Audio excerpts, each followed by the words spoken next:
Welcome back रहेगा target exam only के हमारे सभी व्यूअर्स का। आप सभी हमारे साथ जुड़ चुके हैं और मैं Rohan Yadav DElEd second semester के सामाजिक अध्ययन के विषय में 90% प्लस स्कोर करवाने के लिए आपके साथ लगातार जुड़ा रहूँगा जब तक आपका एग्ज़ाम कंडक्ट नहीं हो जाता है।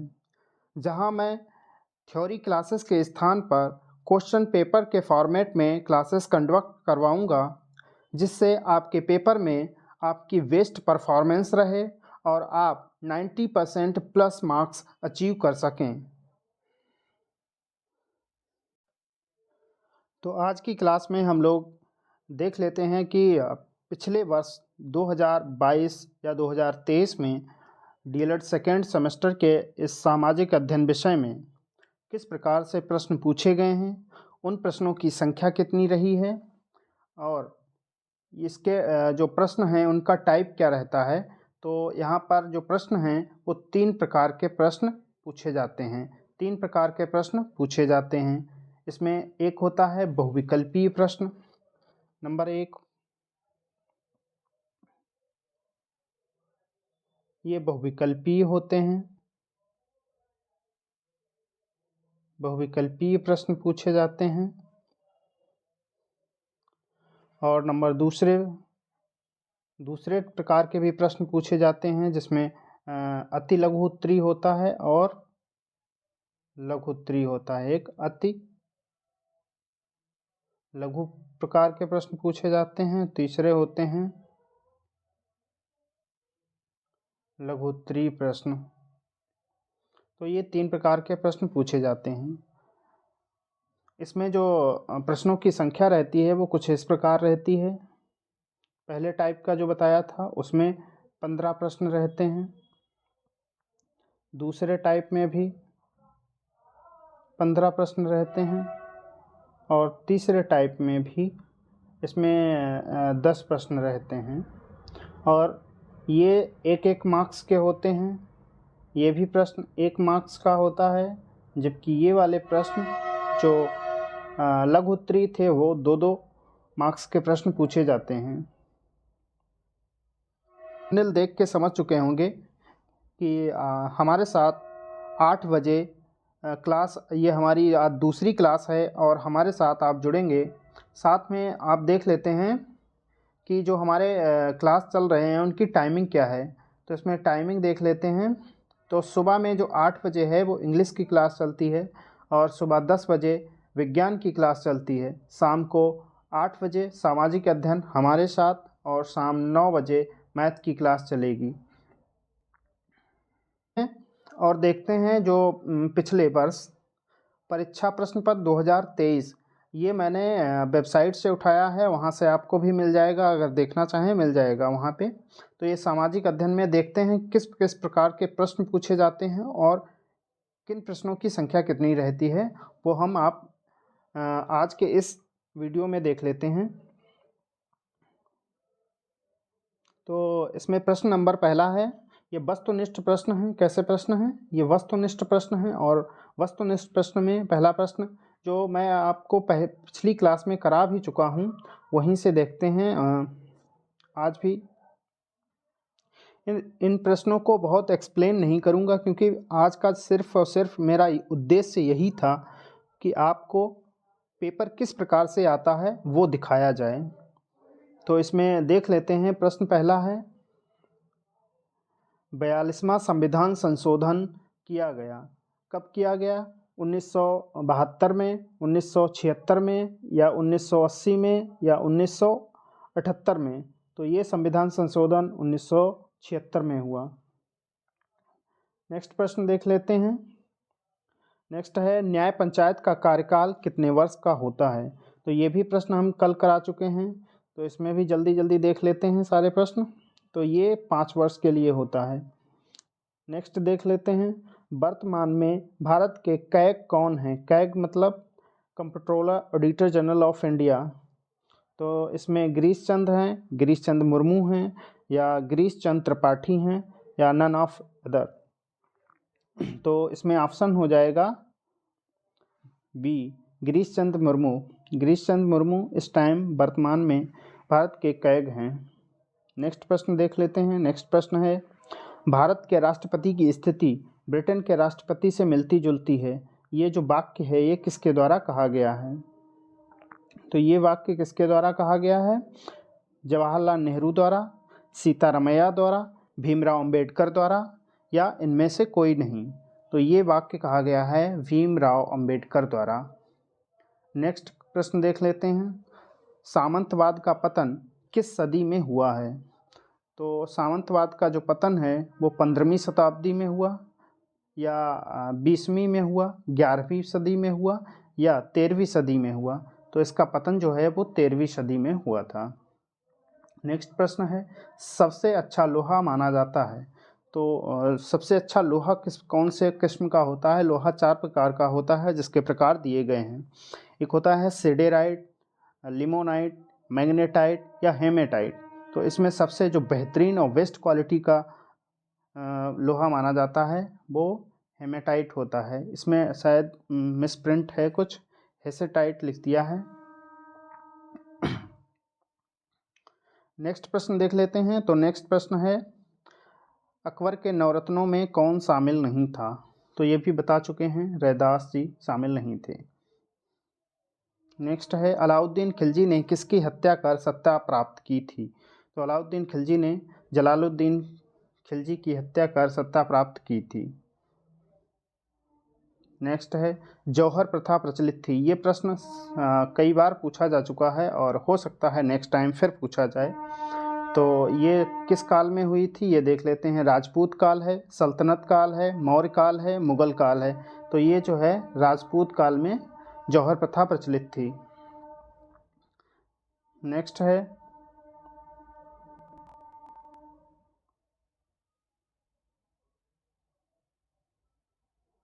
मुद्रा का नियमन कौन करता है?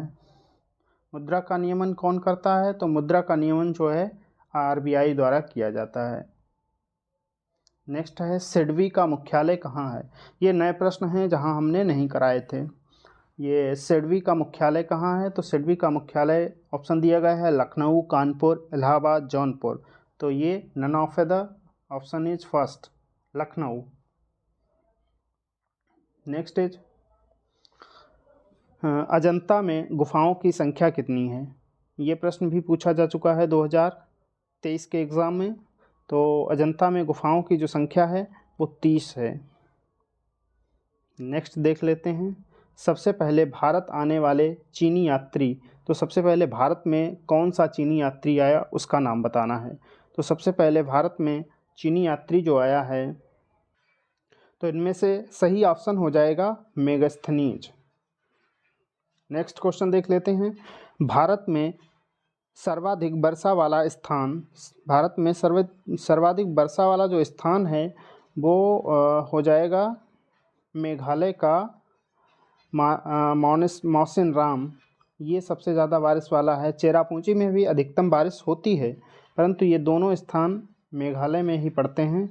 दोनों स्थान मेघालय में पड़ते हैं, परंतु मौसिन राम सबसे ज़्यादा बारिश होती है। नेक्स्ट देख लेते हैं, सूर्य का प्रकाश पृथ्वी तक पहुंचने में कितना समय लगता है?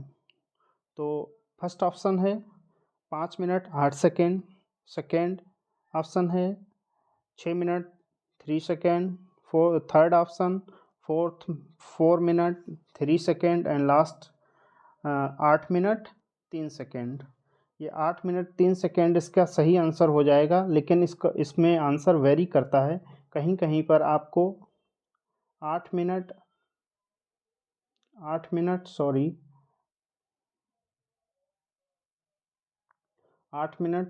16 सेकेंड भी मिलेगा। अब आ जाते हैं हमारे नए क्वेश्चंस के साथ। इसमें आ जाएंगे अति लघु उत्तरीय प्रश्न।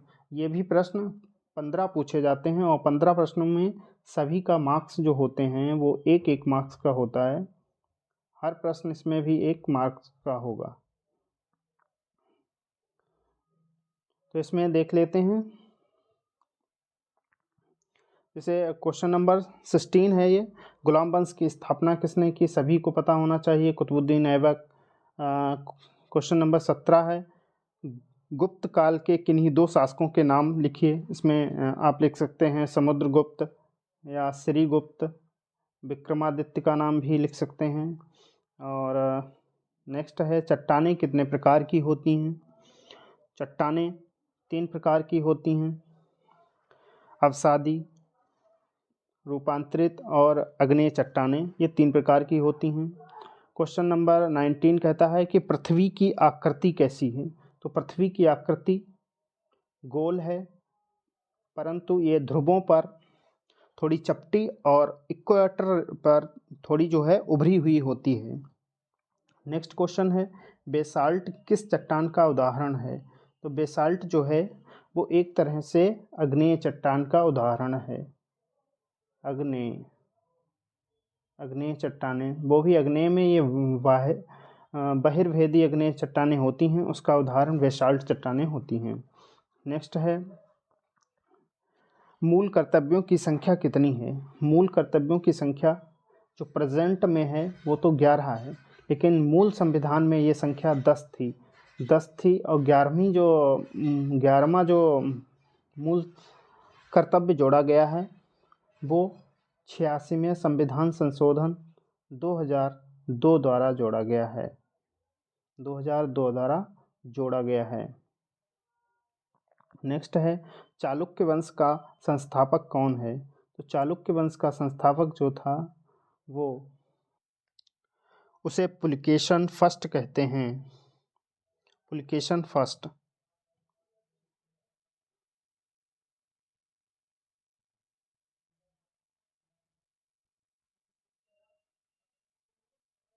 पुलकेशन फर्स्ट, ये चालुक्य वंश का संस्थापक था। नेक्स्ट है, दुग्ध क्रांति के जनक कौन थे?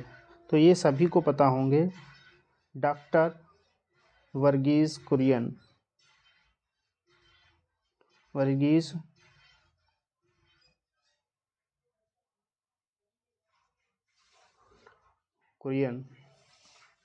नेक्स्ट है, सूर्य ग्रहण क्या है? इस सूर्य ग्रहण को समझना बहुत ही सिंपल है। जब चंद्रमा सन और अर्थ के बीच में आ जाए, ये मून, ये स्थिति, ये सन, ये अर्थ, ये स्थिति सूर्य ग्रहण की होती है। नेक्स्ट है, मौलिक अधिकारों से आप क्या समझते हैं? मौलिक अधिकारों से आप क्या समझते हैं? ये थोड़ा क्वेश्चन जो है मतलब क्वेश्चन है, ये थोड़ा डिटेल में हो जाएगा क्योंकि ये वन वर्ड का नहीं है। इसमें ये कह सकते हैं, मौलिक अधिकार वो होते हैं जो किसी देश के संविधान में मनुष्य के जीवन में मूलभूत सुविधाओं को उपलब्ध कराने के लिए ये अधिकार प्रदान किए जाते हैं, जिन्हें मौलिक अधिकार कहते हैं। नेक्स्ट है, मृदा अपरदन से आप क्या समझते हैं? तो मृदा अपरदन 2-3 चीज़ों से होता है, जैसे हवा है, पानी है, या मानव द्वारा किए गए कार्य हैं, उनसे मृदा का एक स्थान से दूसरे स्थान पर स्थानांतरण हो जाना ही मृदा अपरदन कहलाता है। नेक्स्ट प्रश्न देखते हैं, अर्थशास्त्र किसकी रचना है? तो अर्थशास्त्र जो है ये चाणक्य की रचना है। चाणक्य इन्हीं को कौटिल्य भी कहा जाता है। नेक्स्ट क्वेश्चन हो जाएगा, भारत किस गोलार्ध में स्थित है? तो आपको पता होगा, भारत जो पृथ्वी गोलार्ध है वो कुछ इस प्रकार से है और इस प्रकार से डिवाइड करते हैं। तो ये नॉर्थ हो जाता है, ये साउथ हो जाता है। तो साउथ हेमीस्फीयर के ईस्टर्न पार्ट में है। तो हाँ, ये क्वेश्चन का आंसर हो जाएगा उत्तरी। किस गोलार्ध में है? तो ये उत्तरी गोलार्ध में है। नेक्स्ट है, भारत चीन के बीच युद्ध कब हुआ था? तो भारत और चीन के बीच जो युद्ध है वो भारत और चीन के बीच में युद्ध जो हुआ था वो हुआ था 1962 में। 1962 में। नेक्स्ट है जलवायु का अर्थ। जलवायु का अर्थ भी थोड़ा डिटेल क्वेश्चन हो जाएगा और इसे कुछ इस प्रकार से समझ सकते हैं कि जब मौसम किसी बड़े भूभाग पर मौसम लगातार कुछ महीनों तक या कुछ वर्ष तक सेम बना रहता है तो वहाँ पर ये जलवायु की स्थिति ग्रहण कर लेता है। नेक्स्ट देखते हैं। नेक्स्ट है लघु उत्तरीय प्रश्न। ये लघु उत्तरीय प्रश्न जो होंगे इसमें आपको ये सारे प्रश्न 2-2 मार्क्स के होंगे और इनकी संख्या जो है वो 10 है। ये आपके एग्ज़ाम में 10 क्वेश्चन पूछे जाते हैं, 2-2 मार्क्स के पूछे जाते हैं। इनमें कम से कम 4-6 लाइनें लिखती होती हैं या एक पेज भर देना होता है तो अच्छे मार्क्स मिल जाते हैं। तो इसको हम यहाँ पर एक्सप्लेन तो नहीं कर पाएंगे लेकिन चूँकि आपको प्रीवियस ईयर का ये क्वेश्चन पेपर दिखा रहे हैं इसलिए आपको हम सारे क्वेश्चन दिखा देते हैं एक बार। चलिए देखते हैं।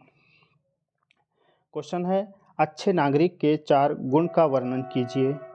नेक्स्ट है वनों से होने वाले लाभ बताइए। तो नेक्स्ट है मुद्रास्फीति से आप क्या समझते हैं, ये इकोनॉमिक्स का क्वेश्चन हो गया। उदारीकरण के विषय में प्रकाश डालिए, ये भी इकोनॉमिक्स से हो गया संबंधित। यहाँ है अपर्दन को परिभाषित कीजिए, ये ज्योग्राफी का प्रश्न हो गया। नेक्स्ट देख लेते हैं। तो नेक्स्ट क्वेश्चन है महमूद गजनवी के भारत पर आक्रमण का वर्णन कीजिए। ये प्रश्न उससे हिस्ट्री से हो जाएगा। वहीं संविधान की विशेषताएं बताइए, ये संविधान से हो जाएगा, मतलब पॉलिटी से हो जाएगा। और बजट क्या है, इकोनॉमिक्स का प्रश्न हो जाता है। गुप्त काल के पतन के कारणों का उल्लेख कीजिए, ये हिस्ट्री का प्रश्न हो जाएगा। और गुप्त काल को स्वर्ण काल क्यों कहा जाता है, ये भी देख लेते हैं। ये 40 प्रश्न हो गए। तो इस प्रकार आपकी क्लास यहीं पर समाप्त होती है। आपने देख लिया कि 2023 में किस प्रकार से प्रश्न पूछे गए और उनकी संख्या कितनी रही और कौन कौन से प्रश्न पूछे गए जो आपके लिए दोबारा से भी महत्वपूर्ण हो सकते हैं। नेक्स्ट टाइम भी यही प्रश्न रिपीट हो सकते हैं क्योंकि इस एग्ज़ाम में बहुत से प्रश्न बार बार रिपीट होते रहते हैं। हमारी इस क्लास में जो प्रयास किया गया है वो आपको कैसा लगा, कमेंट बॉक्स में बताएं और अपने And thank you to watching this class and never forget to join 8 p.m. with Rohan Yadav.